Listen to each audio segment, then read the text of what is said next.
राधा कृष्णा जी को कोटि कोटि नमन। राधे राधे। आप सभी के अपने चैनल अमृत अंश में आप सभी का स्वागत है। आज मैं आप सभी को राधा अष्टमी व्रत की कथा सुनाने जा रही हूँ। कृपया कथा को पूरा जरूर सुने। आप सभी को राधा अष्टमी व्रत की शुभकामनाएं। जो लोग राधा रानी जी को प्रसन्न कर लेते हैं उनसे भगवान श्री कृष्ण अपने आप प्रसन्न हो जाते हैं। कहा जाता है कि व्रत करने से घर में माँ लक्ष्मी आती हैं और मनोकामनाएं पूर्ण होती हैं। राधा रानी के बिना भगवान श्री कृष्ण की पूजा भी अधूरी मानी जाती है। भाद्रपद माह के शुक्ल पक्ष की अष्टमी तिथि जगत की देवी राधा रानी को समर्पित है। इस शुभ अवसर पर श्री जी की भक्ति भाव से पूजा की जाती है। सनातन शास्त्रों में निहित है कि भाद्रपद माह के शुक्ल पक्ष की अष्टमी तिथि पर राधा रानी अवतरित हुई थी। इसके लिए हर साल भाद्रपद महीने में राधा अष्टमी मनाई जाती है। धार्मिक मान्यताओं के अनुसार राधा रानी के महज नाम जप से व्यक्ति विशेष का उद्धार हो जाता है, वह पुण्य काल तक भागी बन जाता है। इसके लिए साधक श्रद्धा भाव से राधा अष्टमी के दिन श्री जी और कृष्ण कन्हैया की पूजा करते हैं। वैदिक पंचांग के अनुसार भाद्रपद माह के शुक्ल पक्ष की अष्टमी तिथि 30 अगस्त को देर रात 10:46 पर शुरू होगी। वहीं 31 अगस्त को देर रात 12:57 पर अष्टमी तिथि का समापन होगा। सनातन धर्म में सूर्योदय से तिथि की गणना की जाती है। इसके लिए राधा अष्टमी का त्यौहार 31 अगस्त को मनाया जाएगा।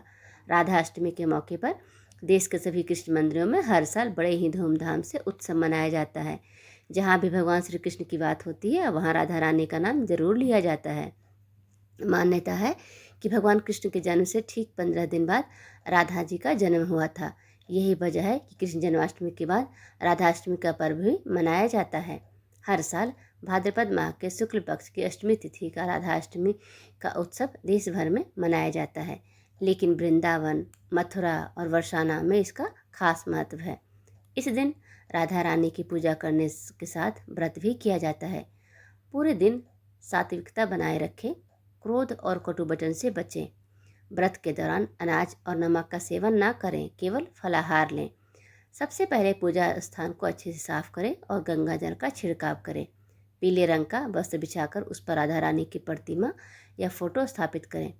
मिट्टी या तांबे के कलश में जल भरें, उसमें आम के पत्ते और सिक्के डालें, ऊपर नारियल रखें। राधा रानी को पंचामृत से स्नान कराएं, फिर स्वच्छ जल से धोएं। राधा जी को चंदन, फूल, धूप, दीप, फल और मिठाई अर्पित करें। राधा रानी के साथ कृष्ण जी की पूजा करें और तुलसी दल के साथ भोग लगाएं। राधा कृष्ण की आरती करें और प्रसाद बांटें। पूजा के समय राधा रानी के मंत्र ओम हिम राधिकाय नमः का जाप करना बेहद शुभ माना जाता है। इसके अलावा आप श्री राधा स्रोत या राधा कृष्ण भजन का पाठ भी कर सकते हैं।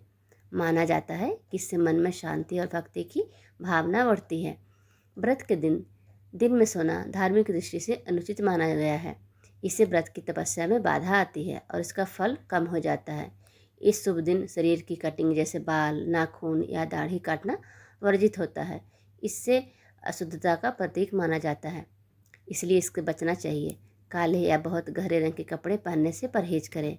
राधा रानी को लाल और पीले रंग अत्यंत प्रिय हैं, इसलिए इन्हीं रंगों के वस्त्र पहनना शुभ माना जाता है। पूजा करते समय महिलाओं को बाल बांध कर रखने चाहिए और सिर को चुनरी से ढकना चाहिए। यह श्रद्धा और शुद्धता का प्रतीक होता है। पुरुषों को भी सिर पर रुमाल या कपड़ा रखना चाहिए। राधा अष्टमी की तिथि के दौरान बाल धोना वर्जित माना जाता है।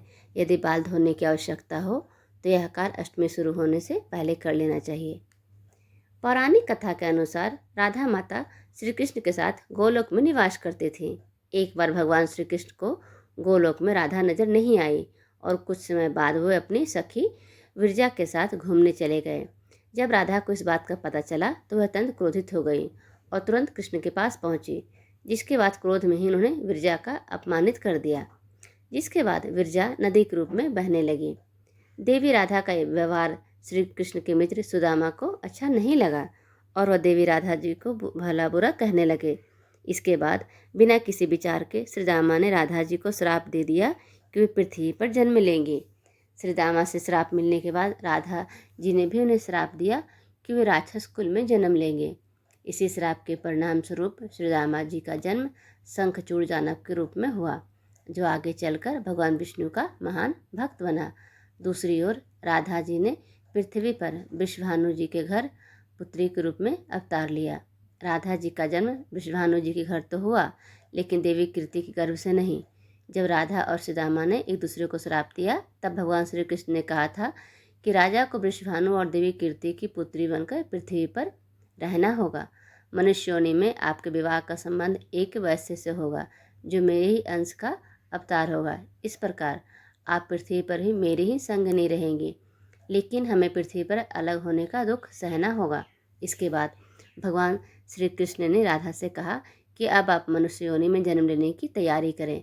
संसार के सामने वृषभानु जी की पत्नी गर्भवती हुई, और जिस प्रकार एक शिशु का जन्म होता है, उसी प्रकार देवी कीर्ति का भी प्रसव हुआ। हालांकि वास्तव में राधा का जन्म उनके गर्भ से नहीं हुआ था। भगवान की माया से उनके गर्भ में वायु आ गई थी, और उसी वायु से राधा का प्राकट्य हुआ। प्रसव के समय देवी कीर्ति का पीड़ा शुरू हो रही थी, और उसी समय राधा के रूप में एक सुंदर कन्या का जन्म हुआ। राधा का अवतरण भाद्र मास के शुक्ल पक्ष की अष्टमी तिथि को हुआ। तभी से हर वर्ष इस दिन को राधा अष्टमी के रूप में मनाया जाता है। हिंदू धर्म में राधा अष्टमी का विशेष महत्व है। इस दिन किशोरी जी के नाम का व्रत और पूजन करने के साथ राधा अष्टमी की व्रत कथा पढ़ने और सुनने से जीवन की सारी परेशानियां दूर होती हैं। शास्त्रों के अनुसार देवी राधा के नाम जप करने से उनकी विशेष कृपा होती है। इसके अलावा व्यक्ति को कभी भी आर्थिक तंगी का सामना नहीं करना पड़ता है। कथा सुनने के लिए आप सभी का बहुत बहुत धन्यवाद। प्लीज़ कथा थोड़ी सी भी अच्छी लगी हो तो चैनल को सब्सक्राइब, लाइक, कमेंट, शेयर ज़रूर कर दें। आप सभी अपना प्यार ऐसे ही बरसाते रहें। आप सभी का एक बार फिर से धन्यवाद।